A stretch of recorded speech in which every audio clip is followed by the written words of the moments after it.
She began paying attention. She noticed the way Thomas flinched when Grace spoke, the way their teenage son, Adam, avoided eye contact and rarely left his room, the way their daughter, Lily, clung to Elena like a lifeline, whispering things she shouldn't have known. Mommy lies a lot. Mommy said you should never ever go into Daddy's office. Daddy cries when she's not home. I think something bad is going to happen. Elena became more than a house help, she became a witness. Her chance for revenge began the night Grace accused her of stealing a diamond bracelet. Elena hadn't touched it, but Grace's rage turned the entire house into a courtroom where she played judge, jury, and executioner. She screamed until the neighbors peeked through windows, until Thomas stepped back in fear, until the children trembled, and finally, she fired Elena on the spot,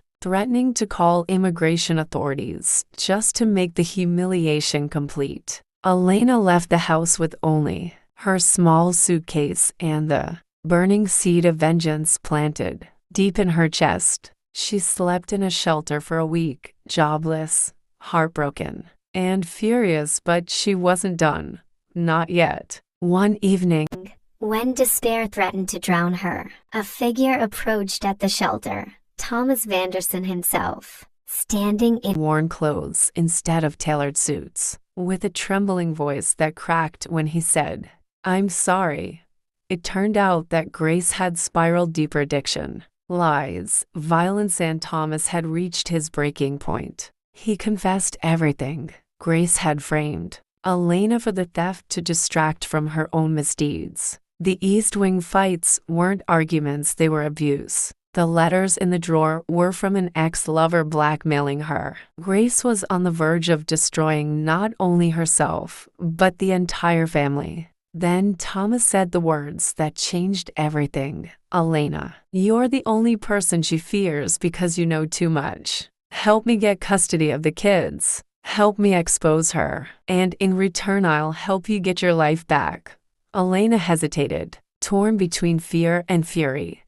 But revenge whispered to her like a familiar friend. So she returned not as a house help, but as a silent storm ready to rewrite. Powerful Elena re-entered the Vanderson home with a different fire in her eyes, carrying herself no longer like a servant, but like someone who held truths sharp enough to cut through every lie Grace had ever built. Thomas had already prepared the ground. He booked appointments with lawyers, secretly recorded Grace's violent outbursts, and gathered evidence of her substance abuse. But he needed Elena, the only witness, who had lived inside the chaos, to complete the puzzle. Elena agreed, though not just for justice. Deep inside, she craved closure, the kind that tasted a little like revenge and a little like freedom. She kept her return secret at first, entering the house only when Grace was out. She helped Thomas pack documents, install hidden cameras, and prepare the children for the inevitable storm. Lily hugged Elena every night, whispering, "Please don't leave again," while Adam, usually distant, asked if she would be safe. Thomas grew protective, almost too protective, his remorse hardening into something like admiration. Elena cared for the family not because she owed them anything, but because she knew what it felt like to be powerless, trapped under someone else's cruelty. Grace, meanwhile, sensed something slipping from her grip.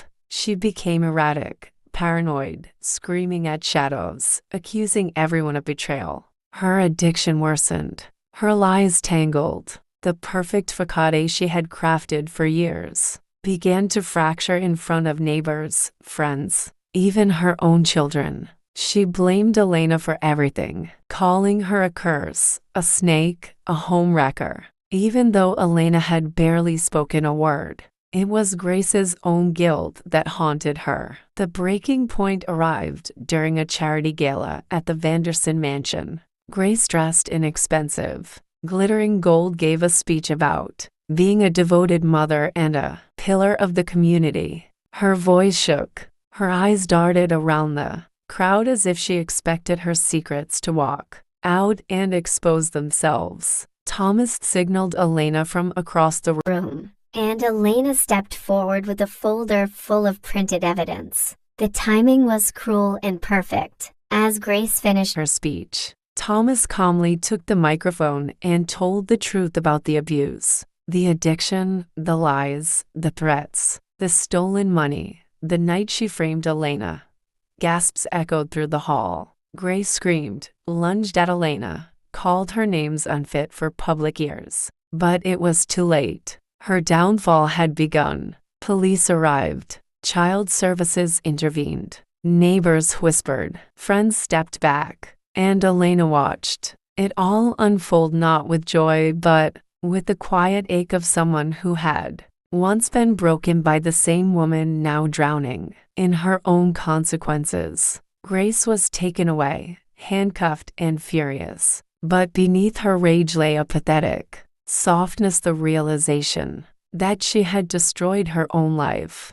With Grace gone, Thomas won custody. The children regained their laughter. The house felt alive again. And Elena, well, she got everything she had been promised. Thomas helped her get legal residency, helped her enroll in nursing school, helped her find her first small apartment with white walls and a balcony overlooking the city she once feared. She visited the kids often, and sometimes Thomas would invite her for dinner. But the dynamic had changed. She was no longer the house help, but a respected part of their lives. As months passed, Thomas developed feelings he couldn't hide. Yet Elena held her distance, not because she didn't care, but because she had learned through pain that some chapters must close gently. One evening, he confessed, "I owe you more than you know," and she replied with a bittersweet smile. "You don't owe me anything. I just took back what life tried to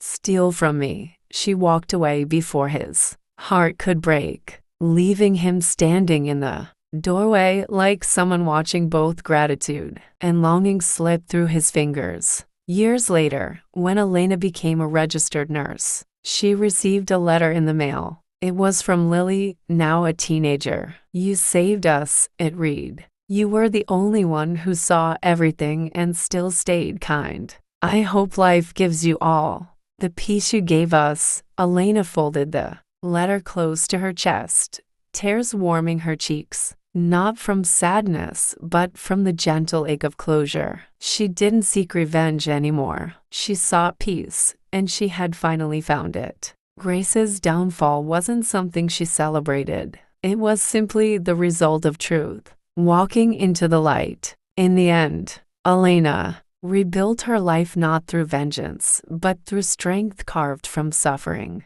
She walked toward her future with quiet dignity, knowing she had survived a home designed to break her, knowing she had become something powerful, something unstoppable, a woman who rose. And though the story ended on a bittersweet note with love unspoken, pain remembered, and justice delivered, it carried the soft, steady heartbeat of hope. Elena wasn't the house help anymore. She was the hero of her own life.